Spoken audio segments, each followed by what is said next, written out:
Hi everybody, it's Andy Phillips here, and welcome to this section of our PIN community live broadcast. And I've got Mike Bristow from CrowdProperty. Hi Mike, how you doing? Hi Andy, very good, thank you. Great to be here. Now this is going to be incredibly interesting for me because we've known about CrowdProperty for a long time. It's been associated with PIN for a long time. Simon talks about this sort of thing all the time, and but I thought it'd be a great idea to bring you on just to give everybody a bit of an introduction to what CrowdProperty actually does, because we're talking about raising property project finance. I mean, this is the key to it. It's actually people who have got projects, they need finance, and some of the hurdles they go through and how you can solve some of those. So could you give us a bit of background on what CrowdProperty is and really what it does for people who want to do development, for instance? Yeah, very much so. Yeah, so basically back in 2013, Simon, another chap called Andrew Hall, and myself, we sort of sat down, we were sharing notes about, quite frankly, how much of a pain in the arse it is to raise finance for our property projects. You're going through like banks and stuff you're talking about? Yeah, exactly. Whether it's banks or non-bank lenders or bridges or whoever it is, right? Nobody in this section of financial services has built a product that brilliantly serves the customer, or had, should I say, back in 2013. And that's what we set out to do. And the fundamentals here are the best businesses, right, come from the pains that the founders felt themselves, right? Because we really not only had clarity around what the pain is, but also have a passion around it as well, and what a difference it could make. And it's really important to sort of put that context that the reason we set this up was to build the best lender in the market. Okay, and we each had very complementary backgrounds. I've actually known Simon for 20 plus years, and obviously he's got a brilliant network of property people, and more of those property people are looking to do projects, as maybe, you know, vanilla buy-to-let capital growth is not quite as interesting. Andrew, 36 years, Rick's qualified, built millions and millions of square foot through multiple economic cycles. If I was doing developments now, he'd be #1 on my team sheet.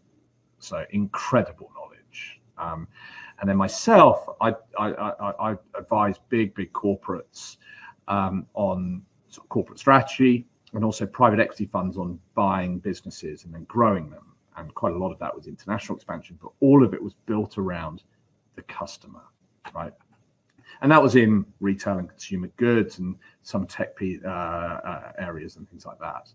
But the big thing is that we didn't see any of that customer focus in finance for property projects, and that's what we set out to do.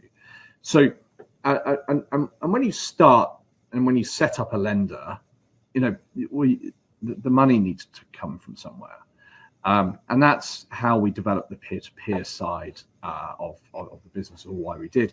And I used to work with one of the founders of Funding Circle, who set up a big they've lent billions and billions, and they floated 2 years ago for 1.5 billion on the London Stock Exchange. And I spent quite a lot of time with James there, just really understanding, well, what's the drivers behind that, and how do you set up a robust and market-leading lending business that includes a peer-to-peer element. And so that's where the capital was coming from, and we were finding great projects to back. And you sort of fast forward from 2013, when we set the business up with those pains and the vision that we had, through 2014, where we lent for the first time, right through to today, 2021, and we've now backed £1/3 of £1 billion worth of property projects. We've agreed over £200 million worth of facilities for those projects, and out the door, sort of as we sort of phase the facility drawdowns, we've lent about 160 million, and those numbers are big, and some of that comes from the peer-to-peer side of our business. the majority of it comes from major institutional funding lines that we've got, but we've got lots of sources of capital, and that meant we were a very reliable lender, unlike most in the market through the pandemic. So it's been quite a journey to get to those numbers, and there's no doubt that we could have grown quicker, but the imperative with the lending business is having a brilliant track record. We've got a market-leading track record of 100% capital and interest payback track record, and that brings more capital and enables us to fund in the medium and long term more and more projects. But that's it really. It's founded from pain, solving it in a way that we know how to, but we also ask the customers a lot about how we can solve it even better. And that's how you grow as a business, by serving customers brilliantly. And it just didn't exist. Yeah, so I mean, basically, if there's, I mean, one of the biggest problems has always been finance. You know, you find a fantastic deal, you know that you've budgeted it out, you've worked out exactly what you need to do, and then you've got to go and find some sort of, you know, financial backing for this. And there's different things you can do, JVs and all that sort of thing. But what is the sort of USP of Crowd Property? Why would someone come to you rather than trying to do, you know, JVs or go to other lenders? Why would they go to you as opposed to going to others? So a few reasons here. Firstly, we have a very, very unique positioning in development finance, and that we articulate that by the phrase property finance by property people. We're not bankers. We understand the property challenge. We understand that projects are difficult. We understand that things will go wrong. We understand that that's not always because the developer has made bad decisions. But even if they have, the right decision is not to rip it from under them, right? It almost always, the right decision is to support, work together in a partnership with that developer finishing that project, with those contractors and those subcontractors all working together and orchestrating that.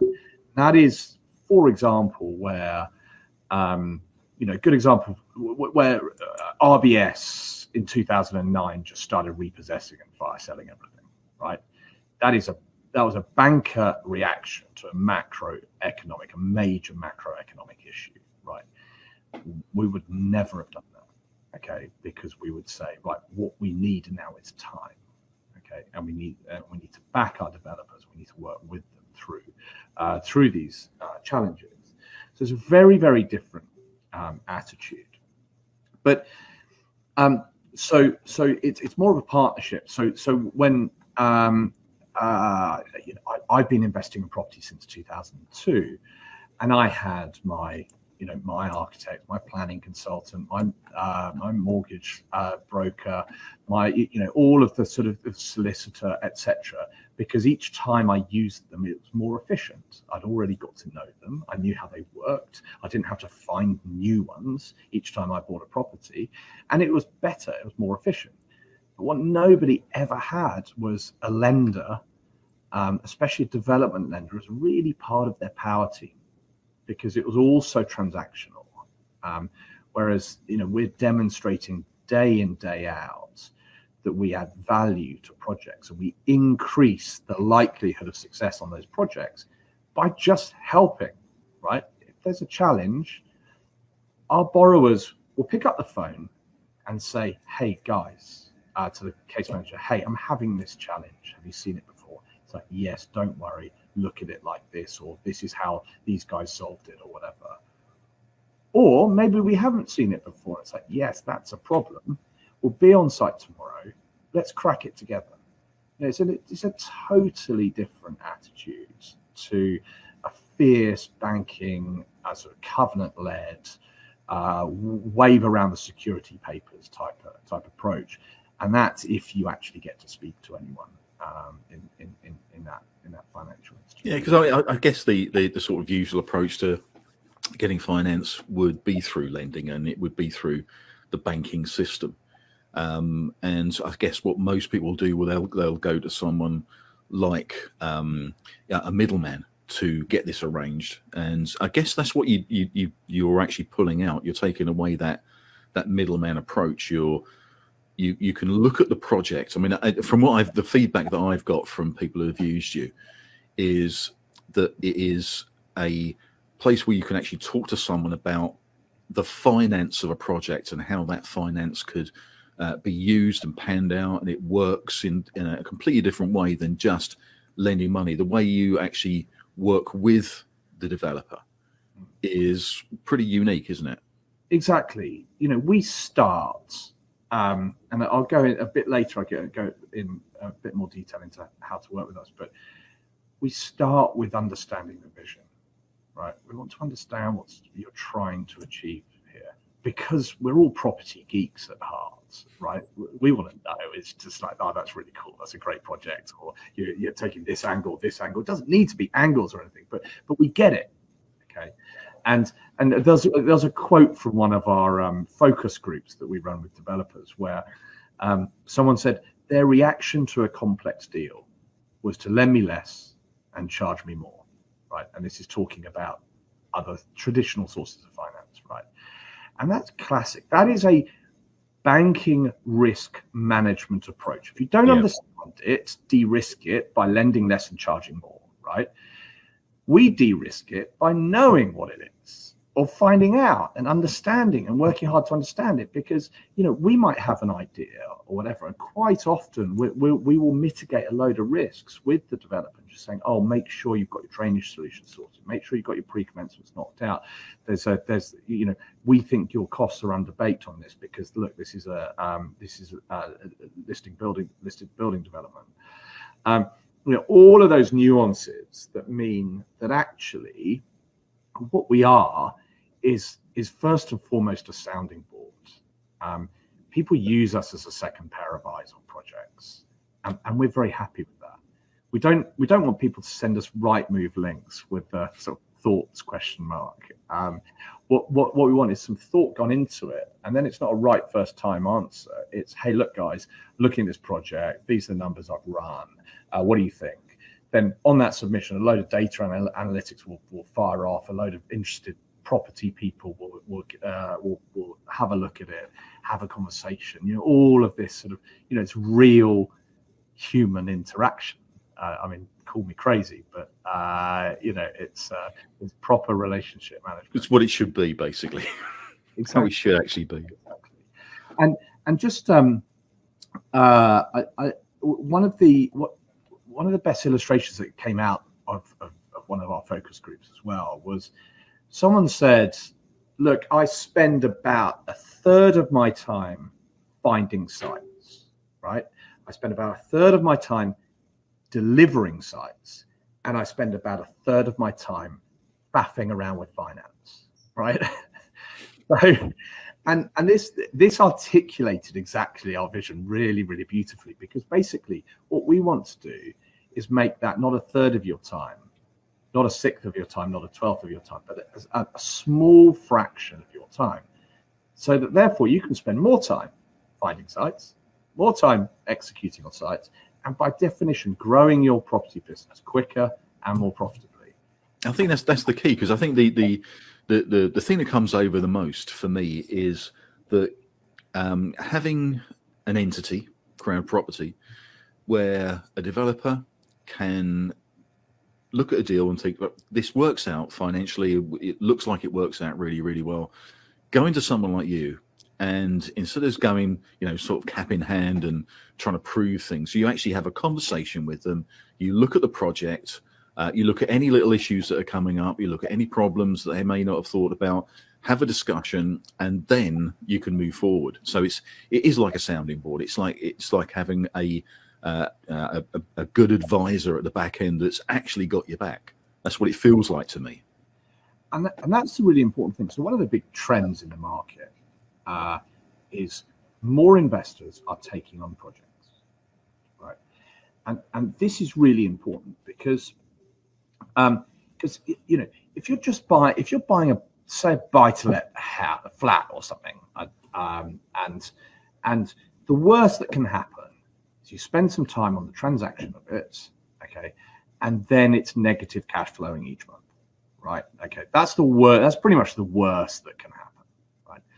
The worst that can happen on a property project is you spend 18 months doing it and you don't make anything at the end because you undercooked the costs, you got stung on hidden fees, nobody helped out, you didn't really know you know everything about it because it is complex, and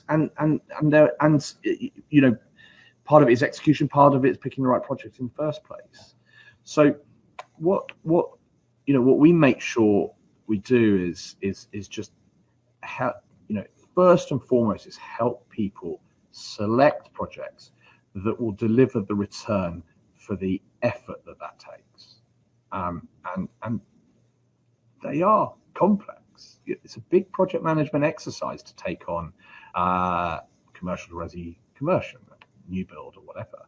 But we do also fund, this is one of the sort of slight misnomers, is that we get a bucket load of engagement on social media when there's sort of big sexy projects or massive co-living schemes or you know, beautiful barn conversions and all of this. And there's a bit of a perception that we just sort of pick sexy projects.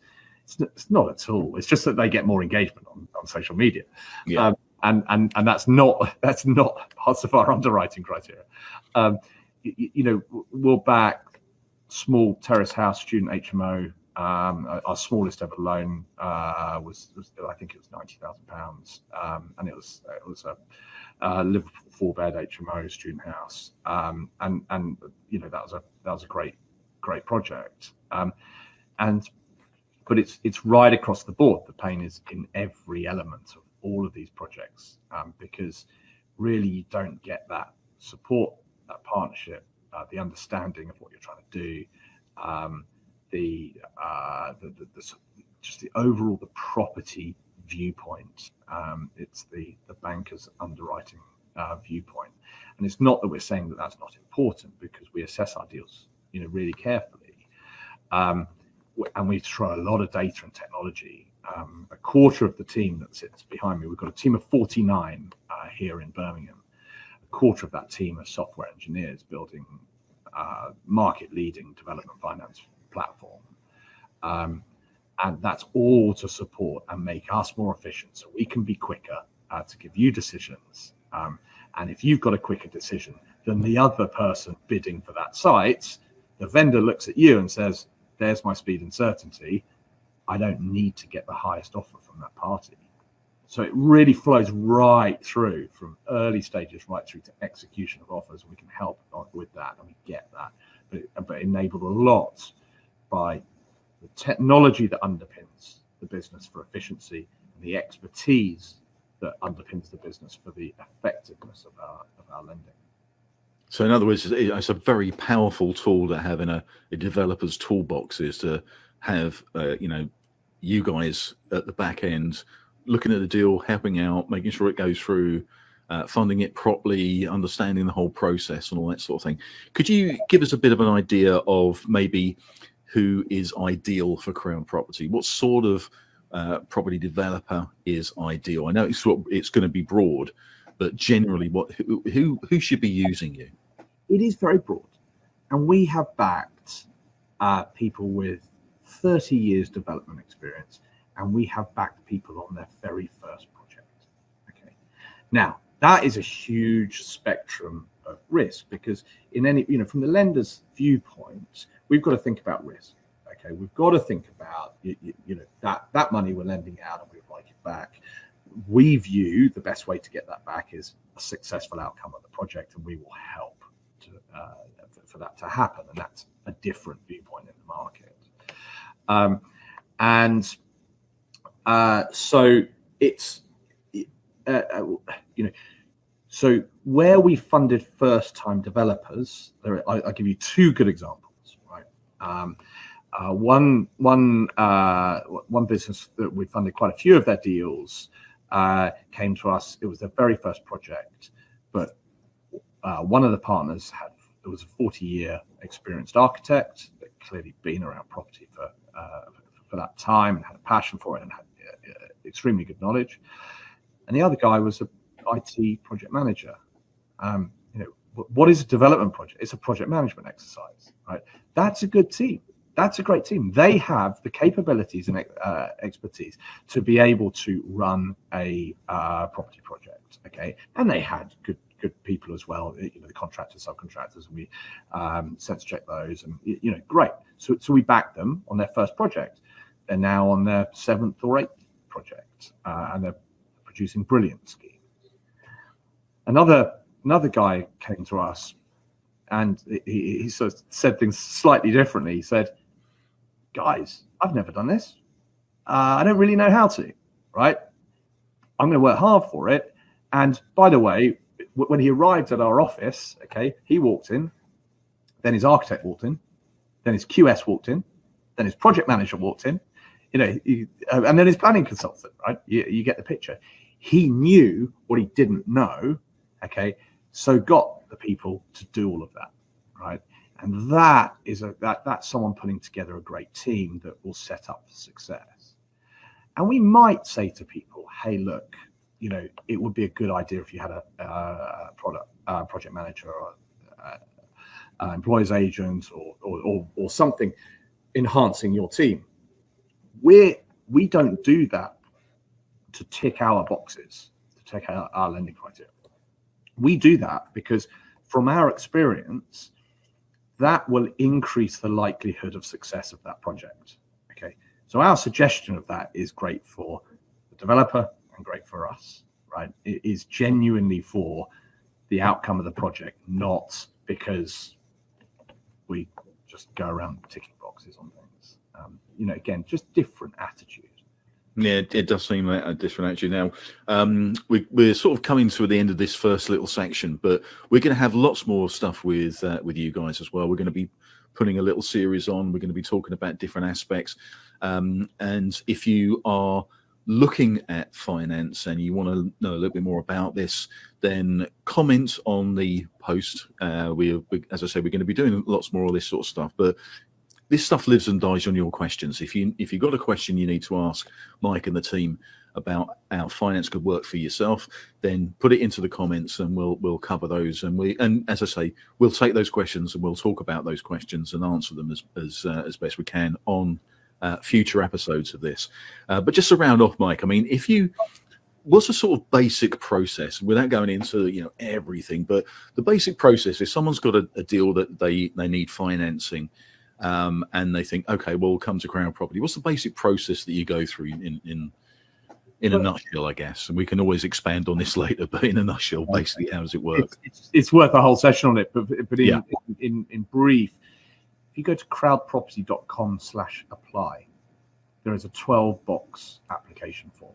Okay, I got fed up with filling out 20-page buy-to-let mortgage applications. Right, I could underwrite a buy-to-let mortgage application with a door number and a postcode. I don't need 20 pages of information. So we applied that principle. We said, right, what we really need at first is 12 bits of information. And then after that, we will call you up. We'll understand your project. We'll understand a bit about you. And then we'll ask you the relevant questions, not everything up front. Okay. And it's actually really cool. And so come to us early, and maybe even before you've put in an offer, but after you've run some costings and things, because we'll give you a view on it. Okay, don't spend too much time on it without leveraging our expertise and our data and our analytics by just saying, hey, look, guys, what do you think about this? And then if it's a goodie and we like it and we think we'd love to back it and we think you should go for it, we'll support you by saying, hey, look, we'll fund it. And you can take that kind of proof to the vendor and make sure you're showing you're more prepared than the next guy, right? And that will get you a better deal. So that's great. We've also built in some nice little sort of added extras. So when you hit submit on that form, okay, that kicks off all of our data and analytics, and we'll start looking at the deal. But the next page, what you'll see is we will have produced a list of service providers, so planning consultants, flood risk consultants, of surveyors, of every type of sort of service provider that has worked in your area, okay, and you can change the radius on projects that are exactly the same size as yours, right? Wow. So if you're short of an architect or a planning consultant or whatever, it's just a helpful list. It's not a recommendation. It's a helpful list of, say, these guys are 3 miles down the road. They've done 10 projects of exactly the same size as yours. And hey, you know, maybe you want to chat to them. It could be useful. And then the other cool bit of information we give as well is any, and again, you can filter it in your sort of tight area where you're looking to do your development.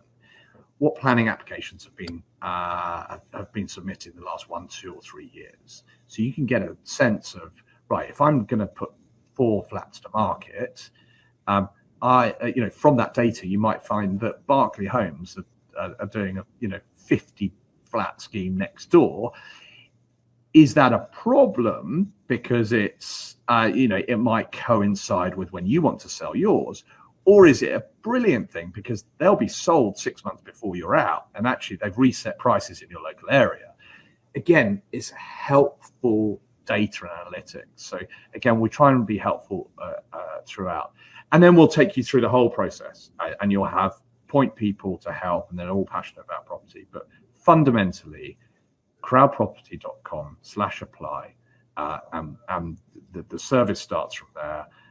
And really hope that we find a great project that we can help you with. Fantastic. Well, we're going to put the link below the video here, so people can go straight there. But for the moment, Mike, I think that's a brilliant introduction to Crowd Property. I think that's a good starting point. As I say, if you've got any questions, put them below the video. Let us know. Let us know your thoughts, and even if you've got some deals, let us know if you've got some deals, because Mike can sort of jump on those straight away. In the meantime, until we get to the our next live, Mike, thanks for joining us. It's been absolutely fantastic. Thank you, Andy. Really appreciate it. No worries. Thanks a lot.